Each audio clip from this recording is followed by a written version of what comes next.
Hey folks, welcome to the next episode of Snapp podcast. Today we continue digging into the Nextcloud installation at Snapp, and today with me I have Enrique, who's been responsible of our technical installation. He's the CTO of the company and he will be able to answer some of my questions about Nextcloud. Let's get started with my notes. So I mentioned in the previous episode that it's quite difficult to understand what do you actually get when you buy Nextcloud. So when I go and buy Nextcloud Enterprise from the Nextcloud GmbH, what do I actually get? It's not very clear because Nextcloud is a set of open source applications, open source software that you could, in theory, being open source, download by yourself and get it installed in your own instance. But the enterprise license gets some premium features such as support. We didn't have the chance to use it very much yet, but allegedly, if you have any problem with Nextcloud, there should be like a hotline that you can call, ask for help, explanations on how a specific component is working, direct access to developers, etc.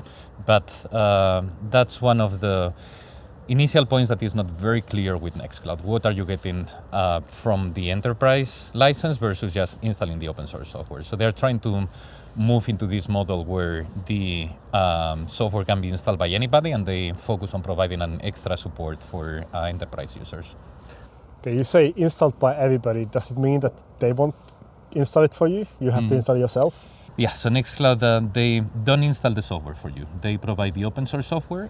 They know a few providers where you can install or they can install for you the Nextcloud, the entire suite. And theoretically, you could download the open source software, get it installed on your own server, cloud, but they're partnering or know some companies that can support you and help you. In our case, they actually made a couple of recommendations, and we decided to go with one of them.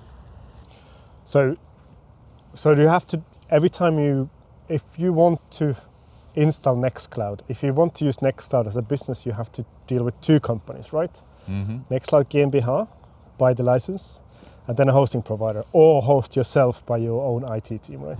That's exactly correct. So the one company would be which is one of the challenges with Nextcloud, or something that if you're coming from Google Workspace or any of the other traditional companies, it sounds strange at the first sight because you need to take care of this stuff, but yeah, in principle it's going to be like two different companies, the one that is offering you the software and the one that is hosting it, or your own technical department.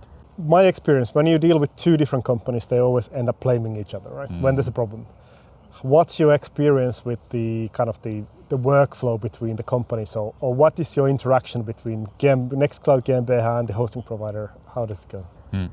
Well, our initial contact with Nextcloud was fairly straightforward. We discussed with them what they're offering. They sent us an offer with the enterprise license. And after they recommend one of the providers, we start getting in touch with them. They also made us an offer. We start interacting with them.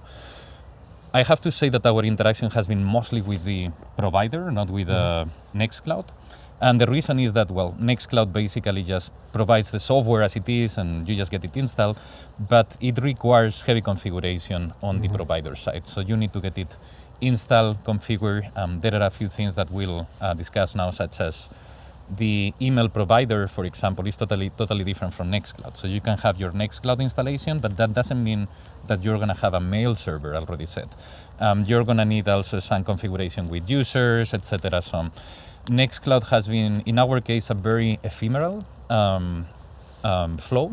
It happened basically in a very short period of time, but with our provider, we really spend more time talking with them and dealing with a few technical issues that were happening and stuff. But so you mean there's no email? So as a mental model, it's important because both Microsoft and Google, it rotates around the email, right? The email is the first thing. You go to Gmail, then you build everything around the email. In this case, there's no email at all. So you don't pay anything to Nextcloud for email. You pay just the hosting provider to set up an email or what? That's correct. You have Nextcloud is a Nextcloud user, your enterprise user that you're going to be using for Nextcloud Talk or for creating files and the entire functionality from Nextcloud. but you need to have your own email server. It could be, in our case, is Simbra, the email server that we're using, but they are two separate systems. So Nextcloud doesn't include the email. And in fact, it's even two different users. When you create your user at like Juhani at the Snapp.technology, this is your you have this user for Nextcloud, and your email is going to be a different user. Passwords are separate, they're independent. If you change the password on one system, it's not changing on the other one, unless you, there are a few ways to fix this. We are actually evaluating a couple of them and talking with our provider. There is something similar to the what you have on Windows, like the Windows LDAP, where you create a unified login, and changing the your password, for example, or any data for your user propagates to the entire system. But this is something that is not done by default on Nextcloud. You need to take care of that yourself. And also the email is again like a totally different system. It has nothing to do with it. Does it mean that Nextcloud is not an SSO, but they provide some sign-up support for example, if you install what is Open Project, you sign into Open Project with your Nextcloud account, right? But they don't provide same system for emails then. Well, the email system is again like totally separate. Yeah. It would be like again like a different platform, a different mail server that is hosting its own user. It has its own database with users, and Nextcloud is just logging into that external system. Right. It's not part of Nextcloud at all. So what I would say then, if Nextcloud, if you're listening, put an email server in there. Yeah, I think that's coming from the experience with well, you know, like other providers that everybody knows. I have to say that in our case was the first big shock that we got when we realized that, well, suddenly we need to manage this separately, right? And there is a solution for this, but it's not coming out of the box. So that's something that I think it comes as unusual, at least. Yeah, and that's a problem that every single company will have to face. If they come from Microsoft or Google, that's one of the services those companies provide, and Nextcloud doesn't, so that's a big deal. Okay, but let's look at the positive thing. So we software engineers, we like to decouple things, right? So decoupling the software from the hosting is actually positive in some situations. So let's say our hosting provider completely fails, goes bankrupt or something. We can just take it and move to another one, or in our premise or something like that, right? That's totally right. So you can switch between providers. Let's say that you decide to go with the first recommendation that Nextcloud gives you if you're talking with them, and at some point you want to self-host. Right. That's totally possible. On this provider, what you're going to have is like your databases, your user information, your user data, and it's part of an intentional premise from Nextcloud. They really want to decouple from the data. They are not offering the same thing as Google or Microsoft are doing. We give you the software, we manage your data. Nextcloud is focusing on, we give you the software, you manage your data. So at any time you have the capacity of taking what you're hosting on your provider, taking it away, moving providers, self-hosting it, whatever you want. So, now you might be hosting itself or you might be hosting somewhere else.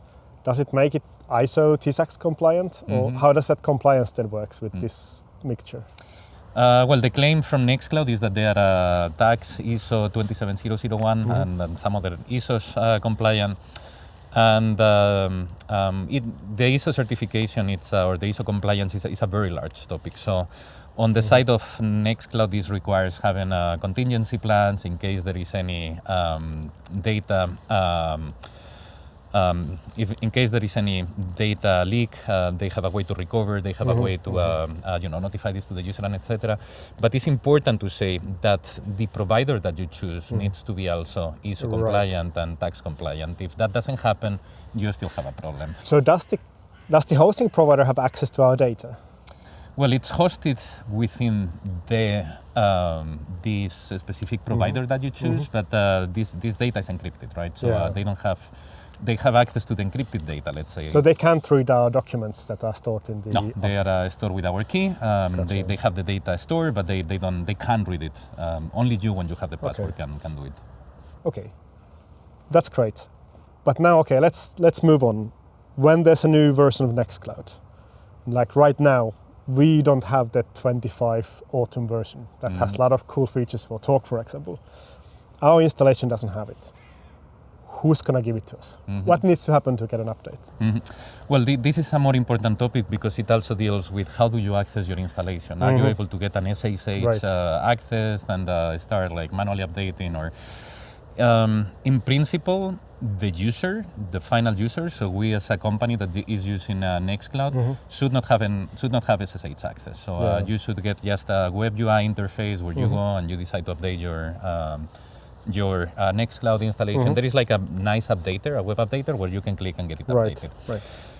In our case, our provider is managing this centrally. So they have a button and they're probably like doing some internal tests to verify that the update is gonna run for other clients that they have. And at some point, I think we have it scheduled for the beginning of January. They will update into the next one, and we will get these new features from the next Nextcloud version, such as threads for messages. I can't wait for that.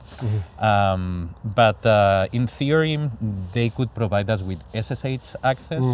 It's not impossible, it's technically possible, but part of what Nextcloud aims to do is make it easy for end users, as in, well, you don't need to, you still can do it, but you should be able to manage most of the things through the interface. But this is an installation in a cloud computer. Just as a reminder, a cloud computer means the computer of somebody else in another room. So at the end, you know, it's like a Linux system or an operational system that you can't access. It has like some files, configuration files. We actually requested the SSH access.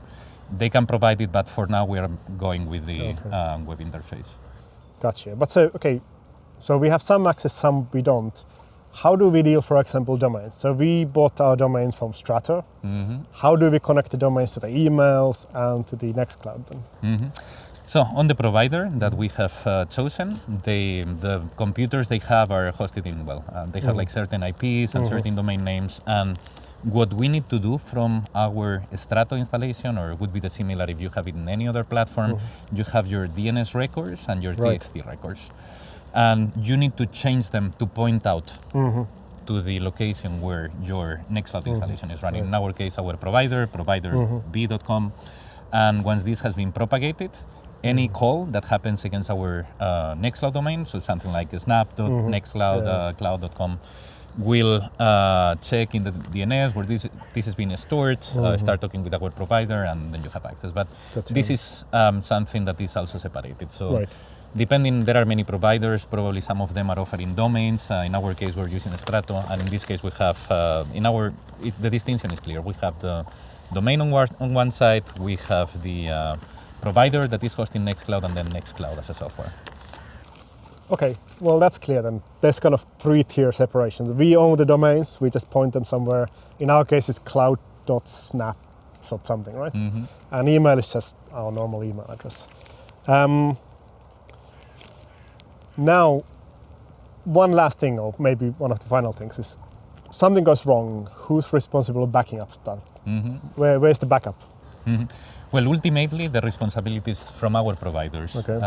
Our provider claim that they're having a backup separation. I'm not aware with the specifics. I can assume that it's like 2 different instances, physical instances. That's the ideal way of creating backups.